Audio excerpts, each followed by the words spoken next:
And I'm going to keep asking you about Matrix because I got to have answers, sir. Only answer I can tell you is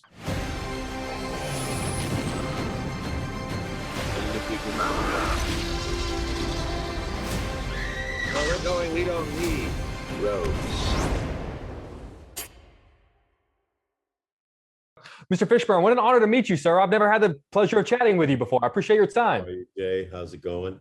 Doing very well, very well. I got a ton of questions for you, so I'm going to jump right in. One of the things I love most about your character is sort of in this world, he's the guy that you call when you're in trouble. When you need help and you don't know what to do, you get him on the phone. So I'm curious, in the world of acting, when you have a question and you don't know what to do with a performance, who do you call? Who's the person you ring up when maybe you don't know what to do with a particular role?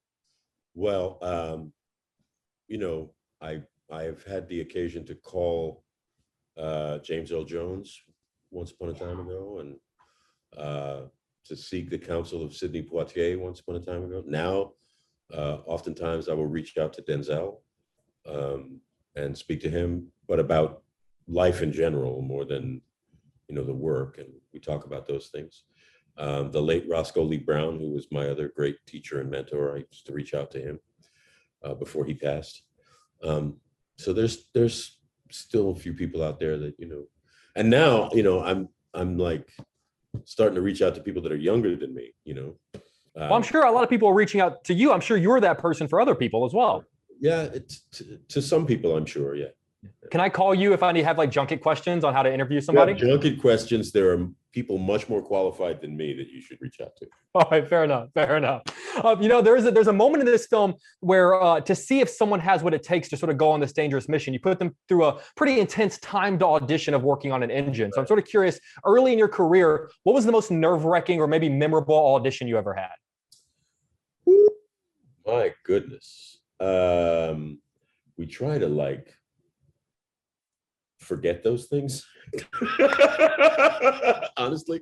But I certainly had some challenging ones. I'm going to shift gears just for a second. And, because I have to be honest, I'm having a hard time wrapping my brain around how Neo and Trinity are coming back for Matrix 4, but you're not coming back, as Morpheus was the only one that was still alive at the end of Revolution. So I'm curious, are you truly not involved, sir? Also, can you if not, can you explain to me how that's possible? I'm not involved, and you'll have to talk to Lana Wachowski, and she'll answer that question for you. Have you ever thought about what happened to Morpheus post-Revolutions? Have you ever thought? No. These are the things that keep me up at night, sir. I'm so sorry. I'm so sorry to be disturbing your sleep.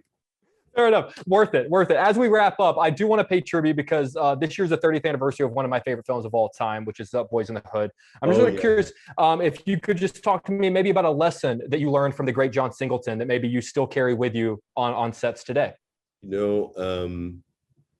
That experience, I think what I learned from John was really to pursue your dreams with every fiber of your being. I mean, John was really determined to become a filmmaker when I met him, when we were working on Pee-wee's Playhouse together in the late 80s. And, within a very short period of time, let's say a period of 2.5 years, 3 years, we were making Boys in the Hood. And that was due largely to his commitment, his determination, his discipline, and his tenacity in actually not just visualizing his dream, but actually manifesting it. Absolutely. Well, Mr. Fishburne, I've been doing junkets for a long time. Somehow you and I just never crossed paths, sir. But Right. Nice to meet you. It's so nice to meet you. Hopefully next time we're together is actually in person, sir. Yes, that'd be nice. And I'm going to keep asking you about Matrix because I got to have answers, sir. Only answer I can tell you is Lana Wachowski can answer those questions for you better than I can. All right, fair enough. I'm going to ask her. An honor to see you, sir. I'll hopefully see you again soon. All right. All right, take care.